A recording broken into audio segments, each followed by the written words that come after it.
Watches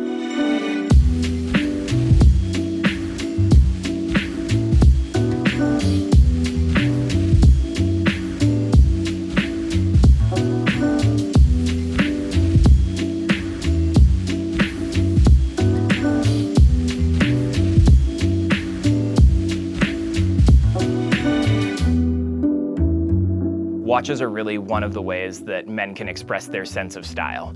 And I think watches are this really cool way to really experiment and show off a little bit of character and a little bit of flair. There are more reserved pieces out there, there are crazier pieces out there, so it's really a way to express yourself.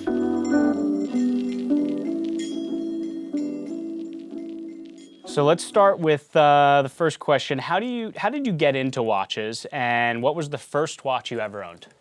Ooh, that's a really good question. The first watch I ever owned, like a lot of kids, I think, I got started in watches just by following my parents around. I spent a lot of time going into jewelry stores, checking out what was on hand, and I paid no attention to what brands were at the time. I just absolutely knew that I loved watches. So I started with swatches. And I still have the first watch that I ever owned, which was actually a bright red swatch with a kangaroo on the dial. And I thought it was so cool because the kangaroo had boxing gloves on his hands. And those are the hour and minute indices on that watch. And so I thought that was just the coolest thing, and I still have that watch. Awesome. So Swatch really kicked it off for me. That's where I kind of got started. Following that, the next Grail piece for me, there was in like the early 90s, I have no idea what reference it was. There was a like bright yellow dial Tag Heuer dive watch with a yellow rubber strap. And I thought that hands down was absolutely the coolest piece I'd ever seen. And that really just kind of drove the addiction. And then it sort of, the fuel and passion kind of came together and kept burning. And as soon as I graduated from college, it just kind of went from there. All grew from there. Awesome. So why is it you think that you love watches so much? So it sounds like, at what age did you really get into it? When you saw that Tag Heuer, and it sounds like after college is when you really started to go to the next level. What do you think it was that, made you just go crazy for them? Yeah, I think there are a couple pieces to it, right? There's the intricacies of the watches themselves. There's the different complications within watches. You could have something as simple as, a Journe Chronometre Blue, right? F.P Journe introduced the Chronometre Blue as an entry-level watch for his collection.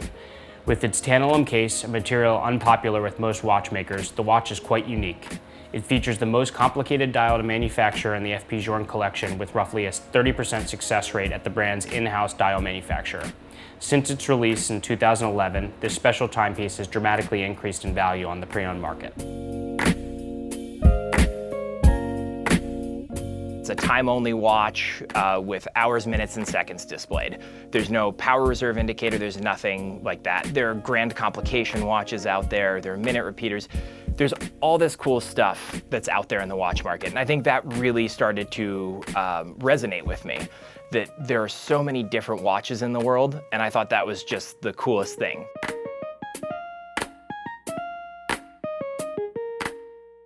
What do you think makes you end up buying a watch? So what's the final straw that pushes you over the edge? I mean, we talk about how it's really endless, and you can't have them all, unfortunately, so you have to decide which one's for you. So what's the final push? What makes you take the leap? Yeah, absolutely.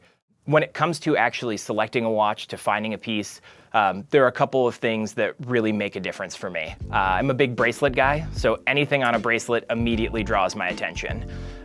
If it's on a bracelet in rose gold, even better. So for example, this Journe QP here in rose gold on a rose bracelet, this piece is just fantastic. The Journe bracelet is sort of incomparable in my book to anything else out there. It's the most comfortable bracelet I've ever worn. So bracelet watches really do it for me. But there are a couple things, and you and I talk about this all the time. We'll see something at a show or see something on Instagram and it's flat. It doesn't give you a lot of dimension about the watch, a lot of perception about the watch, what the weight is, how it fits on your wrist. there are so many pieces to consider when buying a watch. And I think one of the biggest things to consider is, so first you aesthetically have to like the way it looks. You have to like you have to like what you're seeing. From there, you have to make some decisions about complications, about what you want to see, if it's something that really resonates with you. And then for me, the biggest piece is actually getting to see it in person, getting to spend some time with that watch, and getting to actually try it on, put it on the wrist, see how it looks on you, see if it's comfortable on your wrist, and wear it for a little bit. And you waited how long for that watch? I remember? 2 years, I think. Yeah, I think it was right. 2 years from the time we first discussed it to getting that watch. And as far as we know, it's the only rose gold QP on a bracelet that was originally delivered that way in the world.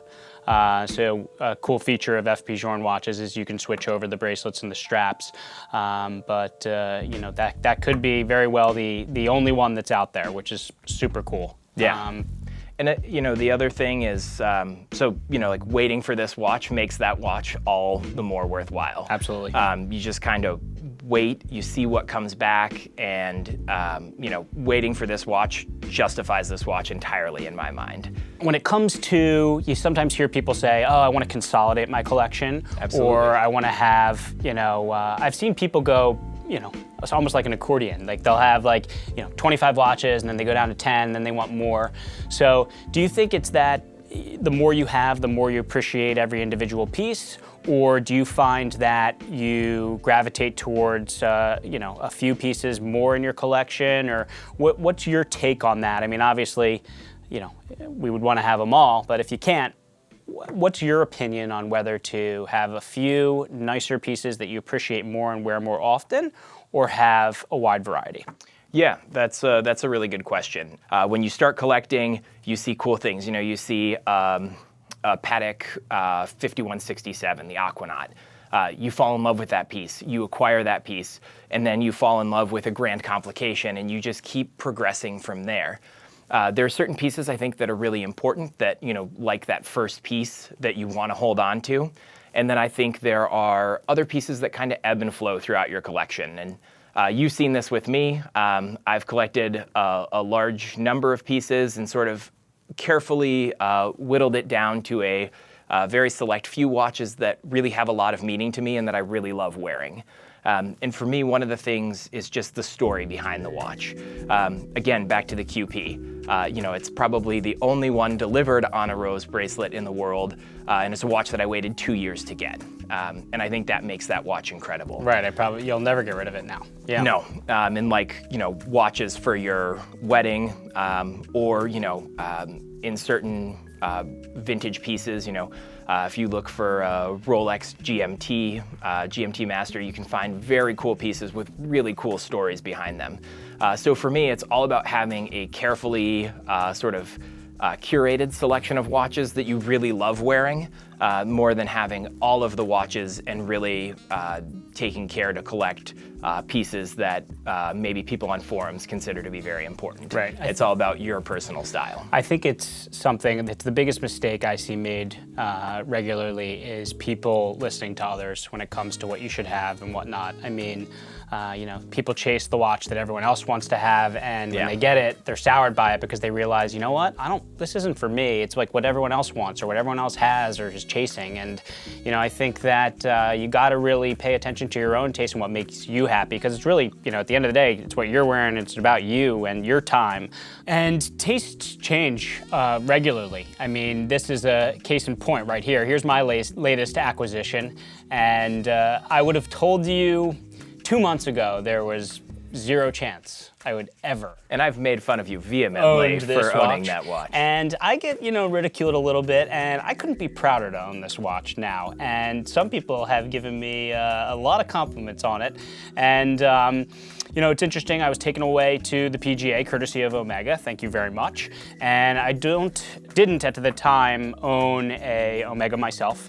And so while I think they offer an unbelievably great product that never breaks and is a terrific value, I decided to go with this, you know, because it was a summer weekend in St. Louis, you know, in the heat and with golf. I thought it was very fitting, and it was on. It's originally sold on a white croc strap, and it was fun, and I really enjoyed wearing it. And the white strap was a little much, and a coworker of mine told me that this blue OEM strap with white stitching fit the watch. Ordered one in, got a short strap for it that fits my wrist, and I love this thing. You know, I don't know of any other brand that makes a in-house chronograph movement white ceramic case at this price point, and it's a lot of fun. I've really enjoyed this one. So, and you know, it's different than anything else I have, that's for sure. It's a beautiful watch. I mean, I think the blue strap just goes to show, like, if you put a different strap on a watch, you totally change the character of the watch. We talk about it all the time when it comes to Journe. It says something about his aesthetic that you could put, you know, an infinite amount of different straps on his watches, and they all look good, whether it be, you know, gray, green, blue, so Carolina blue, whatever you want to do. Yep. You know, talking about the F.P Journe Chrono Blue, this has the sort of caramel tan strap on it right now. If you put, you know, I wear it on brown, I wear it on the navy, I wear it on sort of a military green color, gray all the time. All of these different sort of strap combinations work with this watch, and it's sort of a chameleon in that way. And I think strap changes are one of the things for collectors that makes owning a watch really fun, because it totally changes the characteristic of the watch. Yeah. And let's say, you know, I wanted to dress this up a little bit more and be a little bit more formal, I'd probably go back to the navy strap. If you want to have some fun with it, I really like this strap configuration that's on here right now. I think it makes it a sort of classic casual watch that you could wear with just about anything and be comfortable going anywhere with it. So I think the ability to change straps really makes owning watches pretty fun. Right, because it's like you own a new watch just by making a quick switch then and there. Absolutely. So.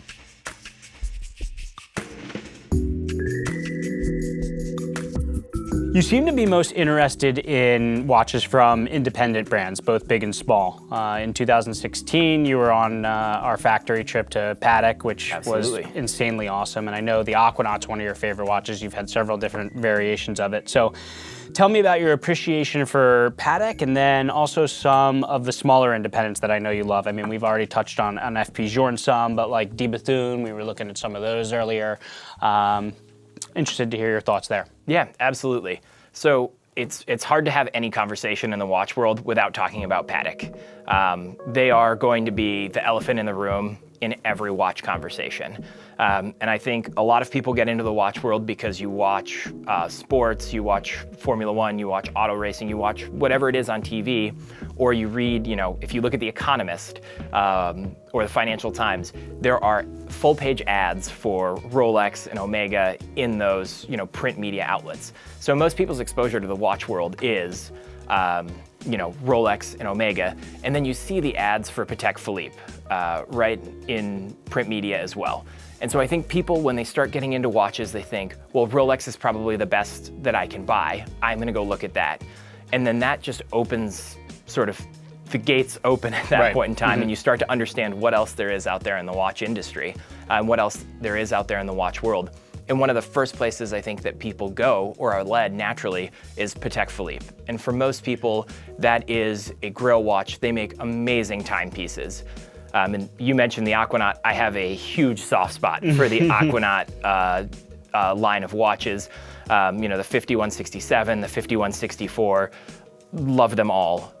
Insanely wearable watch. I mean, unbelievably comfortable. So and comfortable. Then what I always say is awesome about the Aquanaut is that you can wear that watch even though it's on a rubber strap and is a sports watch or a dive watch, however you want to, you know, phrase it. You can wear that with a suit. I know Thierry Stern wears a 5164, you know, with a suit, or has in the past, and you can. It doesn't look unnatural or like, you know, you're wearing it at the wrong time. So it's a beach to tux watch, which we talked about a little bit, which seems to be a trend, as is the Nautilus. This is my baby. I love this thing. 3710. This is another one I will never get rid of. It seems to be a trend in the industry with watches that, you know, can be worn in all occasions. I think it's why Rolex is as hot as it is. Absolutely. You know, you certainly can wear any of their sports models, you know, by the pool, in the ocean, or to a black tie event. That's why the Nautilus and the Aquanaut are so hot, and the Royal Oak is so hot from AP.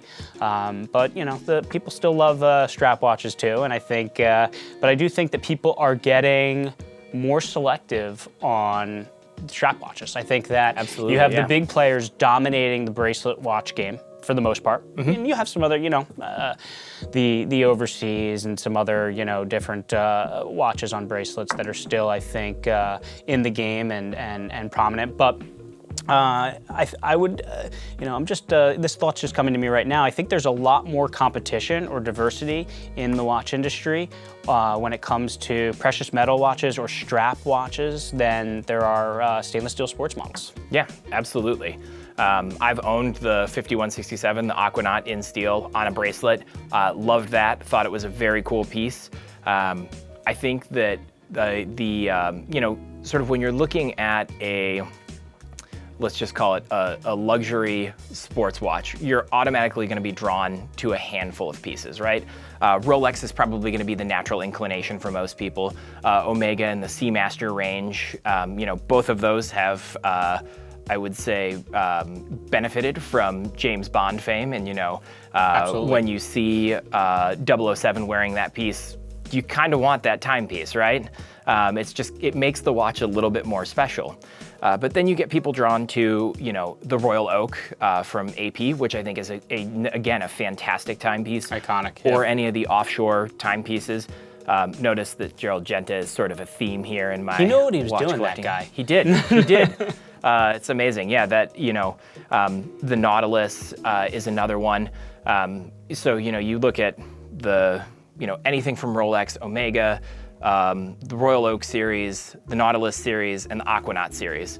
And in that camp, I'm firmly in the Aquanaut camp, period. Yeah, you are. I would take Aquanaut over Nautilus any variation. any day. I know you Any would. variation, I know any you day. So. It's, absolutely fantastic timepieces. And I think, further just back to Patek here is that they're responsible for so many complications in the watch industry, and they're responsible for really pushing what a watch could be in the industry. Yeah.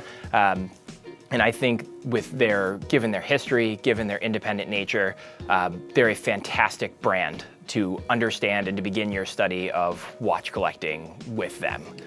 I got to see a instantaneous perpetual tourbillon minute repeater this week, and it made me weak in the knees. I was out of breath watching this thing go, and it just is at the highest level when it comes to the nicest watches, the most complicated. I think that it's tough to beat Patek. I think that they're arguably in a league of their own. I know that there are some that are definitely can be compared to it, but when it comes to a minute repeater, for instance, I think they're hard to beat. They sound the best. Absolutely. And the tourbillon makes it -2 +1 in terms of accuracy. Yeah. And the instantaneous perpetual, similar to this perpetual, by the way, this QP, this is 1/16,000th of a second. I think that the Patek was like 0.5 milliseconds, something crazy. Yeah. Where it's faster than you can process it. Like, you can't see it. So, I think pretty much every year I get the Happy New Year text from you Absolutely. with the kid. That's the watch, the instantaneous perpetual on New Year's Eve.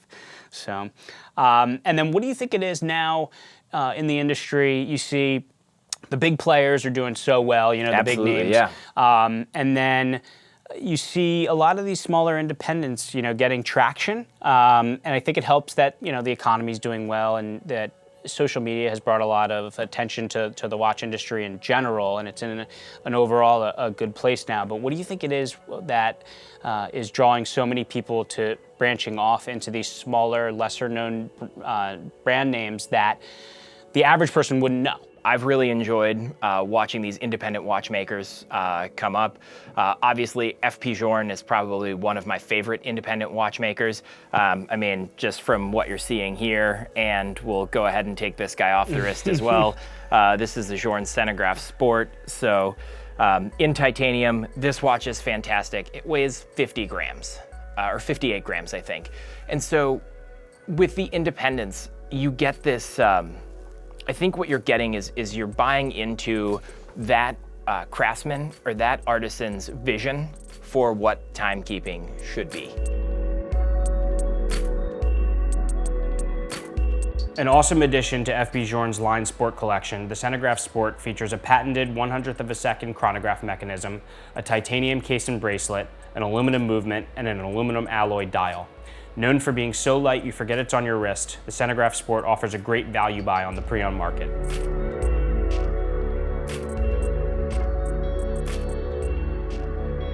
I think what you get when you buy from an independent watchmaker is you buy into their vision, but you're buying something that somebody has poured their heart and soul into designing and into creating and bringing into this world.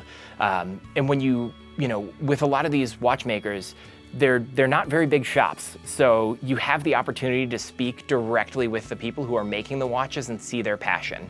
I've seen that at Patek Philippe. We met the two guys who are responsible for building Grand Complication watches. So cool. And it's amazing to see how much passion those two watchmakers had for their craft. It's less about the business than it is, far less about the business aspect in selling watches than it is about the art behind it, and it's all about passion and love for timekeeping. Absolutely, and it's all about sharing that love with collectors, and you could tell in that room there was such an energy and a passion and enthusiasm for what they were doing. And when we went in and saw, you know, the restorations where they're working on restoring classic watches, the fact that they go to the extent of manufacturing the original part again if a part is broken. That's what's amazing about Patek Philippe. It takes a little while for them to repair the watches, but that's because they do it the right way. And it's amazing that they're not just firing away and putting in a replacement part or whatnot. They're doing it the right way. When it comes to these three watches, what's amazing for a small independent brand that has probably made 15,000 watches total, if in its entire existence, I would say that these three watches are iconic Journes. I would say like a Resonance would be too, and they couldn't be more different. We were talking about that. Absolutely. I mean, you have three different metals, three different complications, or lack thereof. I mean, I guess, second subdial. And different, you got gold, tantalum, and then titanium.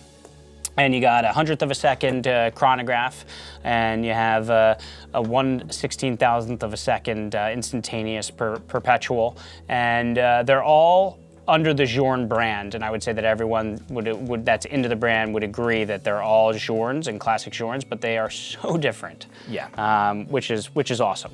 It's amazing with the independent. What you see, I think, coming through is you see the brand ethos through and through the line. You look at something, and I can go, yep, that's a Nautilus. I know exactly what that watch is. I don't even have to see the whole watch. I could see a link on the bracelet, and I know what it is. Or you look at something like these Journes, and you know that this is a classic Journe watch. And I love that everybody has their own flavor and feel. And as you look at a line presented together, you can really get a sense for what that brand stands for and what that artisan stands for. Right. I think what makes a watch so special is when it gets to the point that it's identifiable without seeing the brand name on the dial. Absolutely. And I think that's what you have with the Nautilus, with the Aquanaut, with a lot of Rolexes, with a lot of Journes amongst people who know the brand. Absolutely. You know what I mean? It's like, because obviously not a lot of people are privy to it or have been exposed to it yet. If you haven't been, you need to. Yeah, I mean, the Royal Oak is another one too. You Absolutely, see that, yeah. You see the screw shape on the bezel, and you know exactly what it is. Exactly.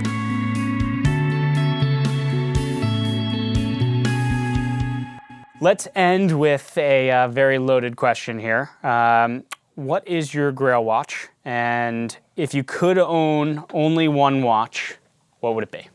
Ooh, that's the second question is easier to answer than the first question.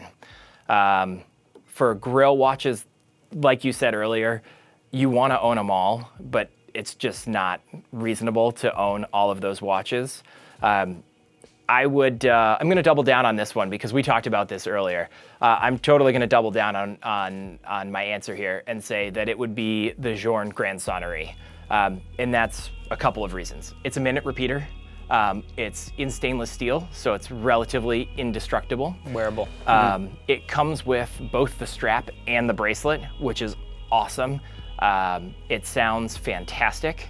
And you have the option, you have just hours, I think, right? And then you have petite sonnerie, grand sonnerie. Yeah, there's different settings. Yeah, different settings and silent. Yeah, you can turn it off. And that watch is fantastic. And the fact that it comes with all the replacement parts that you might need for it, because they were all machined at the same time. Well, it's also supposed to be indestructible in the sense they wanted, like, you know, if a little kid got his hands on it, that he wouldn't be able to break it. So that, you know, if you pull out, if it's being activated and you pull out the crown at the same time or whatnot, you can't break it, which is, for a watch of that caliber and that complicated, is amazing. I've always found it to be incredible that the Sky Dweller from Rolex, they tell us in training. It's another fantastic watch. It's a watch that, you know, it's all set through the bezel and the crown, and, you know, you would naturally think, oh, I don't want to, you know, have the crown out and rotate the bezel, you know, too early or whatnot, but they tell us if you break it without smashing it into the ground, you can keep it. You know, it's such a rugged watch, which is, I think now, you know, it's all relates back to the trend of, like, wanting to have watches that are super wearable at all times, you know, a little bit more rugged and can withstand, you know, a little bit of, you know, wear, whether it be, you know, out and about or whatnot. You don't have to be overly concerned with them. To answer your second question about what is the one watch I could keep if I could only have one watch, and that's a really easy answer for me. That's the wedding watch that Kari Voutilainen made for me. That piece is super special to me. My wedding date is the serial number of that watch. It's in multiple places on the movement. It is the most special watch to me. And it's special for multiple reasons. It's special because it's the watch I wore the day I married my wife, and that makes that watch incredibly special. I wear it on the day of our anniversary, every year. That watch is fantastic. What makes it even more special, and to go back to why independents are so cool, I emailed the information email on voutilainen.ch just to get some more information about the brand. You know, I asked a few questions about what watches might be available. You know, did I have to work through their network? What was the best way to go about working with them? And lo and behold, who responds but Kari Voutilainen himself? And it's that aspect of independence that you can speak directly to the watchmaker that makes it so cool. And that made that watch so special. You know, he responded, I wrote back and said I was totally surprised to be speaking with him. And I said, I'm thinking about having a watch made for my wedding. And he said, absolutely, I would love to make you a watch for your wedding. What's the time frame? I can do it. And that just makes that watch so special. And if I could only keep one watch, that's gonna be it. Understandable. Awesome. Well, that was super fun, Todd. I appreciate you taking the time, and it's good to, you know, always great to see you, but then to talk to somebody who I consider to be a sophisticated collector, you know, having gone through so many different brands. So I respect your opinion tremendously, and yeah, good times. This is fantastic. Thanks, George. Really appreciate it, man. It's been great.